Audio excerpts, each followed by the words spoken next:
જય જવાન. આપણે બધા જ આજે સિહોર ગામની અંદર એકત્રિત થયા છે. સિહોર ગામ હોય, આસપાસના ગામ હોય, જરૂર નથી. હા, સિહોર હોય, આસપાસના ગામ હોય, ઘણા બધા ખેડૂત ભાઈઓ છે ક્યાંક દૂરથી પણ અહીંયા આજે આ કાર્યક્રમની અંદર ઉપસ્થિત થયા છે. આ તમામ ખેડૂત કે જેને આપણે જગતનો તાત કહીએ છીએ, આ તમામ જગતના તાતને મારા નતમસ્તક વંદન. એ સાથે આ સંપૂર્ણ જે આપણે બધાનું અહીંયા આયોજન કર્યું છે કે આપણે બધા મળી શકીએ, ખેતી વિશેની વાત કરી શકીએ, હવામાન વિશેની વાત કરી શકીએ. એટલે આમ તો લગભગ ઘણી બધી વાતો આપણે સાંભળ્યા છે. મારે પણ આમ તો ખેતી અને હવામાન વિશેની બે વાત કરવાની છે. આ બે વાત કરવાની છે એ પણ તમારી સમયની અનુકૂળતામાં કરવાની છે. એટલે પહેલા તો આમ સમયની અનુકૂળતા જ છે ને બધાને. કદાચ 2-5 મિનિટ વધારે લાગે કે કઈ અડધી કલાક વધારે લાગે વાંધો નહીં ને. હા બસ એમ તો હું જે આપણે વ્યવસ્થિત વાત કરી શકીએ. તમે એમ કહો ના ભાઈ ઝડપથી પતાવો તો આપણે ટૂંકમાં પતાવીએ, પણ એમાં મજા નહીં આવે. પણ આજનો આ કાર્યક્રમનું જે આખું આયોજન કર્યું છે અને બહુ ઓછા આવા આયોજન થતા હોય. ભાઈ ઘનશ્યામભાઈ વાત કરી એ પ્રમાણે મારુતિ નંદન એગ્રો સીડ્સ એટલે કે સંજયભાઈ એની આ આયોજન કર્યું છે. ઘણા સમયથી અમારે વાત ચાલતી અને સંજયભાઈને હું ઘણા સમયથી ઓળખું છું. તમારા સિહોરમાં પણ હું વર્ષોથી આવું છું અને આસપાસના લગભગ બધા ગામડા જોઈએ. અમે હમણાં રસ્તામાં આવતા એટલે વાત કરતા હતા કે ભાઈ આ ટાણાવાળો રસ્તો, એટલે હું તરત એમ કહું કે દિહોર નથી આમ છે તણસા બાજુ નીકળાય ને એ ત્યાં તો એ રસ્તો નબળો હતો. મેં કીધું હવે કદાચ બન્યો હશે. તો આ બધા રસ્તા ને બધું અમે બહુ જોયું, બહુ રેખડા. લગભગ ગુજરાતમાં દરેક જગ્યાએ જતા હોય, રખડતા હોય. પણ અમે એવી જગ્યાએ જઈએ કે જે આયોજન કરે છે એમનો હેતુ શું છે, ખેડૂતને એનાથી કેટલો ફાયદો થાય એમ છે. એનું આયોજન કરવા પાછળનો જે હેતુ હોય ને એ ખૂબ મહત્વનો હોય. ત્યારે એટલું ચોક્કસ કહે કે જે આયોજન કરે એમનો હેતુ જો ખેડૂતોનું હિત કરવાનું હોય તો ચોક્કસથી અમે આવીએ છીએ. કેમ કે આપણે બધા ખેડૂત છે. હું પણ એક ખેડૂત, તમે બધા તો કદાચ મારાથી મોટા ખેડૂત હશે, હું એક નાનો ખેડૂત છે. પણ ભગવાનની કૃપા અને મા બાપે થોડું ઘણું ભણાવ્યું એટલે હું એગ્રીકલ્ચરમાં ગ્રેજ્યુએટ થયો. એટલે મેં 2004માં જુનાગઢના અમારે માંગરોળની અંદર શારદાગ્રામ કોલેજ છે, ત્યાંથી મેં BRS એગ્રી કર્યું. એટલે એગ્રીકલ્ચરમાં હું ગ્રેજ્યુએટ થયો. તો મને એમ થાય કે ભાઈ આપણે આમાં ભણ્યા છે તો બીજા ખેડૂતને આપણે આ જ્ઞાનનો લાભ મળવો જોઈએ. એટલા માટે થઈને આજે આ બધું કરતા હોય અને એની અંદર સંજયભાઈ આયોજન કર્યું એટલે ચોક્કસ વાત હતી કે એ આયોજનની અંદર સિહોર જવું અને સિહોર બધા ખેડૂતોને મળવું છે. એટલે સંજયભાઈને તાળીઓથી વધાવજો એક વખત. એ સાથે જ આમ તો અમે ગુજરાતમાં ઘણી જગ્યાએ જઈએ, લગભગ મિટિંગમાં અમારી સાથે હોય. તમે કદાચ અમે ઘણી વખત ક્યારેક આપણું જે ખેડૂત સમાધાન કાર્યક્રમ થાય છે રવિવારે લાઈવ, કે ખેડૂતો સાથે વાર્તાલાપ થાય. જેવી રીતે ત્યાં આપણે રવિવારે ખેડૂત સાથે વાર્તાલાપ કરવા માટે, ચર્ચા કરવા માટે લાઈવ કરીએ છીએ, એમાં આજે આપણે રૂબરૂ મળ્યા છે. જેથી કરીને આપણે ખબર પડે કે આ વિસ્તારમાં શું વાવેતર થાય, આ વિસ્તારમાં શું તકલીફ છે. અને તમારે પણ ઘણી વખત એમ હોય કે ભાઈ તમે રવિવારે ખેડૂત સમાધાન કરો છો પણ અમારો કેમ ફોન લાગે, બહુ ટ્રાય કરીએ, આમાં આય પણ હોય. એટલે મેં કીધું તો આપણે ક્યારેક એ ગામમાં રૂબરૂ જ અલગ અલગ ગામમાં જવાનું, જેનો ફોન ન લાગ્યો એ રૂબરૂ વાત કરી લઈએ. અને એમ અમારે ઘણી વખત ખેડૂત સમાધાન કાર્યક્રમમાં પણ મારી સાથે તમે કદાચ જોયા હશે અને એ પણ સારું એવું માર્ગદર્શન છે એ ખેડૂતને આપે છે. એમની પોતાની પણ એક ચેનલ છે જયેશ હિરપરા કૃષિ મિત્ર. એ જયેશભાઈ હિરપરા અમારી સાથે આજે ઉપસ્થિત છે. એ સાથે તમને જે બિયારણ વિશેની આખી સંપૂર્ણ માહિતી આપી એ અમારે પ્રવીણભાઈ ઢોલરિયા છે, અમારે હિતેશભાઈ હોરા, એ પણ ખૂબ એક્ટિવ છે અને એકદમ સ્ફૂર્તિમાં હોય. તમે ગમે ત્યારે એમને મળો, એ ક્યારે આમ થાકી ગયા કે આમ મૂંઝાઈ ગયા એમ ન હોય, એકદમ તાજા માજા થઈને સતત દોડતા રહે. અને એ પણ લગભગ બનાસકાંઠા, ક્યારેક હું ફોન કરું કઈ બાજુ ગમે તો બનાસકાંઠા છે, ક્યારેક કચ્છમાં હોય, ક્યારેક વળી આપણા સૌરાષ્ટ્ર પંથકમાં હોય.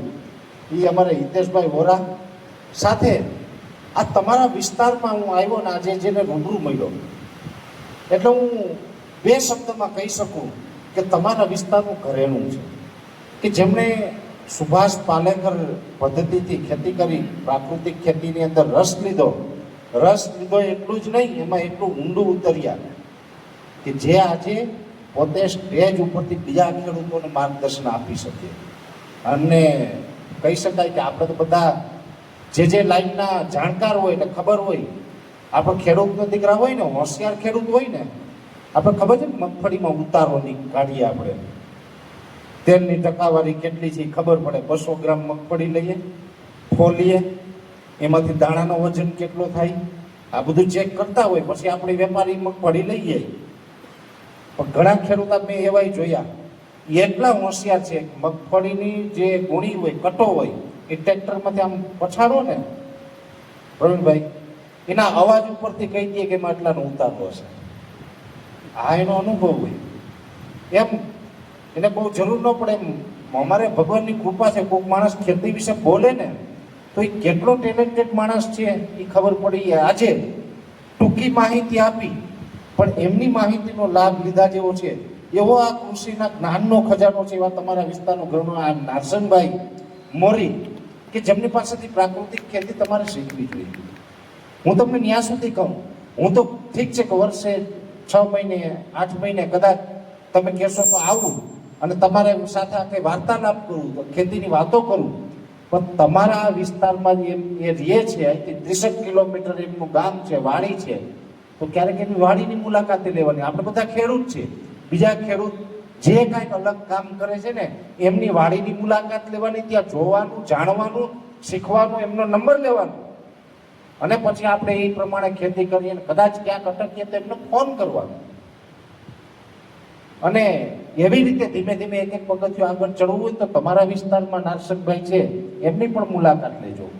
અને એમાંય આજે આપણે બધા ખેડૂતો મળ્યા છે અને ખેડૂત મળ્યા એટલે કિસાન સંઘના પ્રમુખ મોરીભાઈ એમણે પણ ખૂબ સારી વાત કરી કે બધાના અલગ અલગ લેક્ચર છે. કોઈ ગણિતના શિક્ષક છે, કોઈ વિજ્ઞાનના શિક્ષક છે, કોઈ ગુજરાતીના શિક્ષક હોય, કોઈ સંસ્કૃતના શિક્ષક હોય, એમ બધા અલગ અલગ શિક્ષક છે, બધાએ અલગ અલગ માહિતી આપી. એટલે એનો જે વિષય હતો એમાં એણે પણ ખૂબ સારી માહિતી આપીને ખૂબ સારી ટકોર કરી છે.